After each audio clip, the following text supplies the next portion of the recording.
The one common thread about old mining towns is that most of them sprang up almost overnight and in the middle of nowhere. Wherever gold and silver was found back then, a mine would be put in and a town would be built. What always amazes me, though, is how fast things got done back then. I always figured it was because there was no one from the government there to slow you down with paperwork and permits. You just moved into town and set up shop, scrounged up a few boards and built a house. Things back then seemed to be simple, but of course it did have its hardships also. As you hear today about the story of Goldfield, you will see just how fast a town and an empire of mines was built. Be aware of the years in the story. This would never ever happen this fast in the world today. Never. It was in 1902 that two prospectors, Billy March and Harry Stimler, found gold just outside of Tonopah, Nevada. Well, as usual, it wasn't long before word got out and people started moving and looking to strike it rich. By 1903, there were a few hundred miners in the area, and by 1904, the town of Goldfield had a few saloons, a general store, and a few other shops. The town had barely gotten started when in 1905 a fire swept through and burned about 2 blocks of the buildings down. 1905 was a big year for Goldfield. Not only had a bunch of the town burned down, but the railroad came to town also. The Santa Fe Saloon opened up also that year, and the neat thing about that saloon is that it is still open to this day and is one of the very few remaining businesses of Goldfield.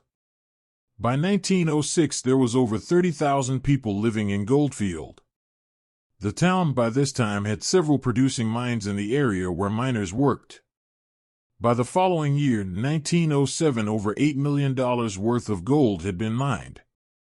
That same year, the mine started to see strikes by the miners wanting higher wages. Miners formed a local branch of the Western Federation of Miners, and in this branch were included miners and laborers from mines in the area surrounding Goldfield. In December of 1907, the Nevada governor, at the request of the mine owners, contacted President Theodore Roosevelt to dispatch some federal troops to the town of Goldfield, fearing that striking miners and non-striking miners would clash. So the president sent in some soldiers, and in 1908, after a police force was formed, the troops pulled out. From 1907 to 1910, Goldfield was the largest city in Nevada. Goldfield saw many different people also over the years. In 1904, Wyatt and Virgil Earp came to Goldfield. Wyatt had just arrived back from Nome, where a gold rush was going on there. Virgil was the Goldfield deputy sheriff in 1905. George Rice also spent time in Goldfield. He's the guy who was a con artist and fraudster who became a stock promoter. His Sullivan Trust Company and its associated mining stocks caused the failure of the Goldfield State Bank in 1907 when it collapsed. He went on to ply his same trades in Rawhide, Nevada a short time later.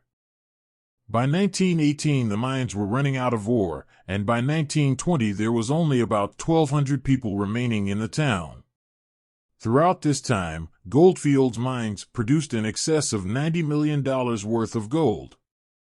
Today, very little of the old mines remain, but the Santa Fe Saloon is said to still be open and serving drinks to anyone who happens to come around. I hope you enjoyed this short story about the old town of Goldfield, Nevada. Please like, share, and subscribe so we can continue to bring you more old lost mine stories.